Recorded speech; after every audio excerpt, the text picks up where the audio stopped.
Assalamualaikum warahmatullahi wabarakatuh. Bertemu kembali dalam eksplorasi konsep dalam nilai-nilai kebajikan universal. Ibu Bapak, dalam modul 3.1A4 kita akan melakukan sesi wawancara bersama rekan sejawat untuk berbagi pendapat tentang kasus 3. Selamat menyaksikan.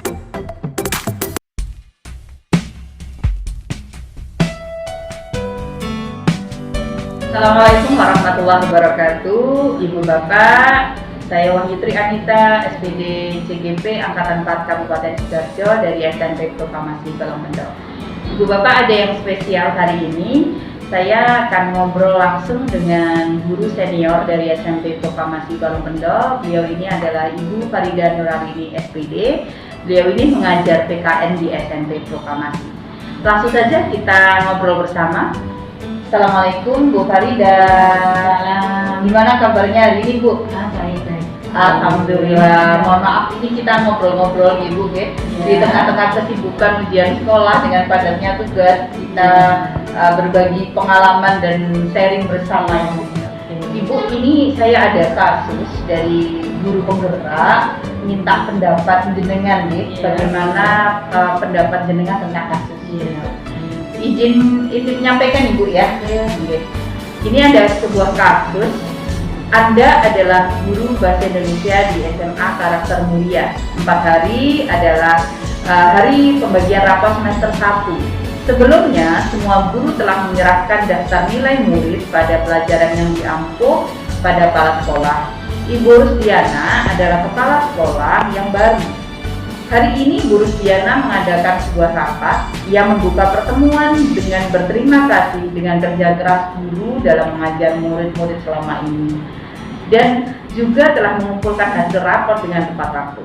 Kemudian ia menyampaikan bahwa secara umum nilai rapor yang diberikan oleh guru itu terlalu rendah dan tidak mencukupi mendukung muridnya masuk perguruan tinggi negeri melalui jalur rapor tentunya dan jalur tanpa tes. Ia dengan tegas mengatakan kalau nilai rapot yang diberikan itu maka murid-murid sampai kapanpun tidak akan bisa diterima di PTN dengan jalur nilai rapot. Ia juga menyatakan bahwa salah satu target kerjanya bahwa membuat 25% muridnya diterima di PTN dengan jalur rapot. Oleh karena itu, sejak murid di kelas 10 nilai rapotnya harus dibuat bagus dengan grafik peningkatan. Ibu Rusdiana akhirnya meminta guru-guru menaikkan nilai rapor menjadi 10 poin, yang tadinya 70 menjadi 80 dan seterusnya, demi membantu masa depan mereka dan nama baik sekolah, agar kepercayaan masyarakat itu meningkat bila banyak murid yang sekolah diterima di PTN melalui jalur rapor. Anda telah mengajar di sekolah ini 5 tahun Ibu ya. Kemudian selama ini diberikan otoritas, kepercayaan, memberikan penilaian pada murid selama ada bukti-bukti penilaian lengkap, akurat dan dapat dipertanggungjawabkan. Anda merasa kredibilitasnya diragukan dengan integritas Anda dipertanyakan. Bila Anda meningkatkan nilai tersebut, apa yang akan Anda lakukan? Atas dasar apa Anda melakukan itu? Kira-kira Ibu, kalau Ibu ini menjadi guru tersebut yang diminta kepala sekolah untuk menaikkan nilai siswa yang akan masuk di PTN, menurut pendapat Ibu bagaimana? Ya, bicara bagus sekali ya. Karena nilai siswa itu tidak hanya kita ambil dari ulangan saja atau PTN ya. Tapi di sini nilai-nilai itu bisa kita ambil dalam proses pembelajaran itu, Bu Wahyu. Ya. Dalam proses belajar mengajar ini kan ada anak mengerjakan tugas, kemudian mereka kerja kelompok, mereka mempresentasikan ya. Di situ kita nilai ya. Ataupun kalaupun anak ini rendah nilainya daripada yang lain, bisa kita tugaskan. Artinya dengan apa? Kasih tugas. Ya, tugas yang ringan artinya tidak memberatkan siswa. Kita sebagai guru punya hati nurani untuk bisa membantu siswanya, tidak mempersulit siswanya, Bu Wahyu ya. Jadi kalau ada orang yang mengasih nilai yang jelek, apakah selama ini dalam proses belajar mengajar itu mereka tidak aktif? Nah, ini bisa kita tambahkan dari situ ya.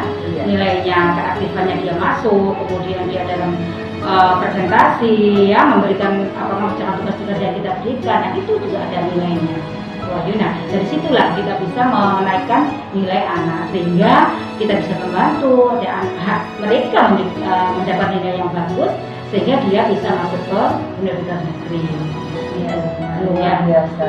Ya Bu Farida, berarti intinya Bu Farida setuju dengan apa yang disampaikan oleh Ibu Kepala Sekolah untuk menaikkan mungkin jiwa keibuannya Bu Farida itu langsung bergejolak gitu ya. Memang kita harus membantu. Iya, betul-betul rasa ibanya, rasa apa ya, rasa kasihan, rasa sayangnya kepada anak-anak gitu, sehingga membangkitkan mungkin lebih tinggi gitu ya, sehingga mungkin bukan mengesampingkan ya apa namanya demi masa depan anak-anak apapun kita lakukan gitu ya. Luar biasa. Bu Farida ini termasuk golongan guru-guru yang super sekali, penyayang sekali terhadap anak-anak gitu. Iya, betul.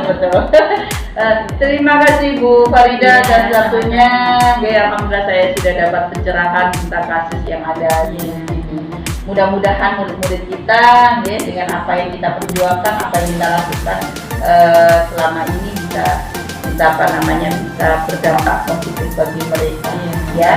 Apapun yang kita lakukan, apapun yang kita berikan, inovasi dan kreativitas itu harus kita perjuangkan ya. Nilai bagus boleh, asalkan kita tidak lupa untuk selalu berinovasi dan berkreasi dalam pembelajaran. Terima kasih atas waktunya Bu. Assalamualaikum. Terima kasih. Itu tadi obrolan singkat dengan Bu Farida Nurarini. Saya Wahyu Trianita, CGP Angkatan 4 Kabupaten Sidoarjo. Salam guru penggerak. Guru bergerak Indonesia maju. Assalamualaikum.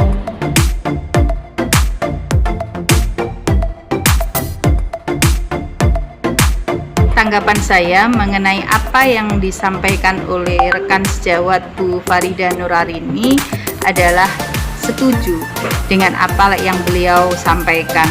Memang kita sebagai seorang guru tidak lepas dari rasa empati dan rasa peduli terhadap murid-murid kita, meskipun itu sedikit mengganggu integritas kita sebagai guru. Hanya saja memberikan nilai tinggi kepada murid-murid kita itu perlu juga diimbangi dengan pembelajaran yang maksimal dari guru maupun murid tersebut. Misalnya semakin meningkatkan proses pembelajaran yang berkualitas, kreatif dan inovatif sehingga anak-anak didik kita benar-benar memiliki nilai yang diharapkan oleh kepala sekolah. Dan anak-anak bisa masuk dalam perguruan tinggi negeri sesuai dengan nilai dan kemampuannya. Prinsip yang mendasari pemikiran dari rekan kerja saya dalam mengambil keputusan adalah rasa keadilan melawan rasa kasihan. Karena ada benarnya juga ketika kita memilih sesuai keadilan karena nilai itu sudah dibuat sebagaimana mestinya dan sudah ada bukti konkret. Dan ada rasa benarnya juga apabila kita merasa kasihan, kita merasa sayang, dan kita merasa perlu memberikan empati kepada murid-murid kita agar mereka bisa menjadi atau masuk di dalam perguruan tinggi negeri seperti yang diharapkan oleh kepala sekolah dan harapan sekolah 25% masuk PTN. Paradigma inilah yang terjadi pada kasus 3 ketika harus memilih antara keadilan dengan rasa kasihan. Ini memang menjadi sebuah dilema bagi seorang guru ketika dihadapkan rasa keadilan dengan rasa kasihan. Saya sebenarnya sependapat dengan Ibu Farida Nurarini, rekan kerja saya, bahwa untuk masa depan anak-anak kita sebagai seorang guru harus bisa memberikan jalan terbaik untuk mereka. Tapi bukan berarti dengan langsung menambahkan atau meningkatkan nilainya.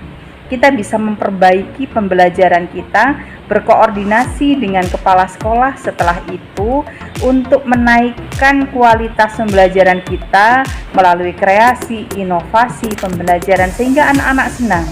Ketika anak-anak itu senang dan mau masuk dalam pembelajaran, maka otomatis nilai akademik pun akan mendukung.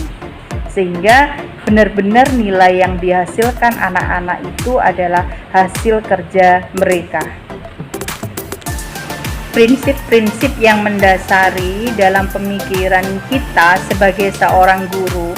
Mengapa harus memilih mengikuti saran atau perintah dari kepala sekolah?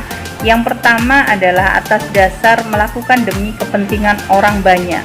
Kita tahu menjadi seorang guru itu tidak lekat dengan rasa kasih sayang, empati kepada murid-murid kita.